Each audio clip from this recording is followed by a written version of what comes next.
Right, I made a video a bit ago, and it just ended up being 12 minutes long, and it was absolute, yeah.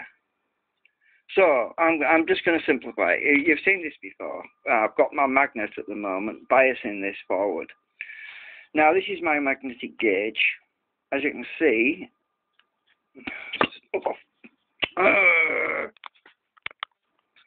sorry about that.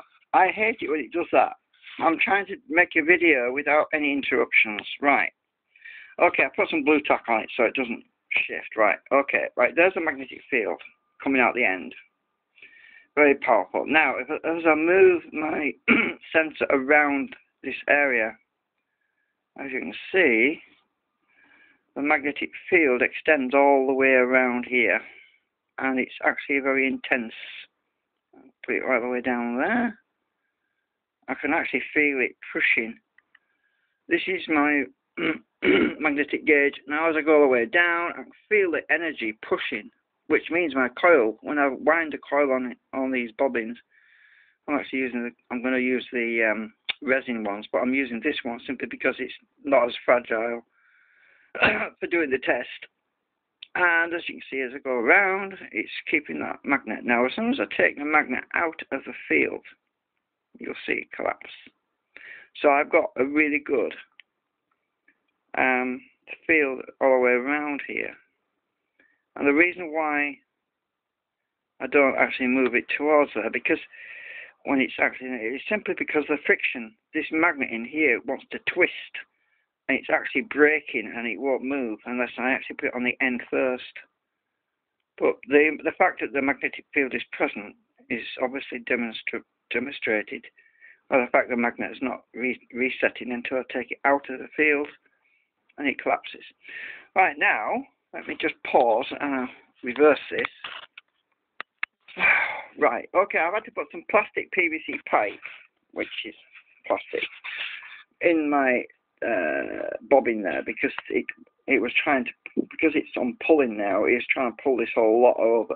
Right, now, here's my sensor again. This is with the magnetic field basically turned off. It's been pulled away from the, I just have to hold it a bit. Right. Now, as you can see, there's, damn it, as you can see, stop, you bugger, there is actually no field around here, as the magnetic field is effectively turned off, neutralized.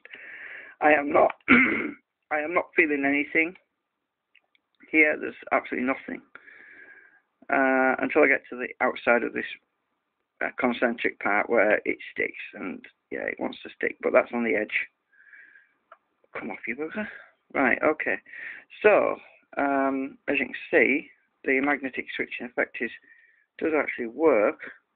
I'm actually feeling a magnetic pull here, but it's actually the reverse polarity at the moment. It's reverse polarity, which is what we want to do, because if you look, it's actually wanting to go up there. Instead of down to the center, because there's actually no field down here now, because it's all been pulled out to the other side, the back.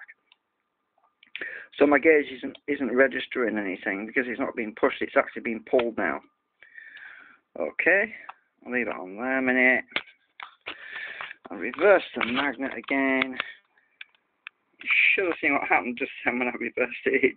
This thing just flew away. Right, okay, now I've reversed it again, and now I've got the strong field pushing, and as you can see, as before, we have a nice magnetic, I think it's, what is it, south here? Yeah, we have a nice magnetic south pushing all the way around here. And because the field is pushing at the moment, it's not actually, it is attracted there if I move it there, but there's more push force on this side now. And I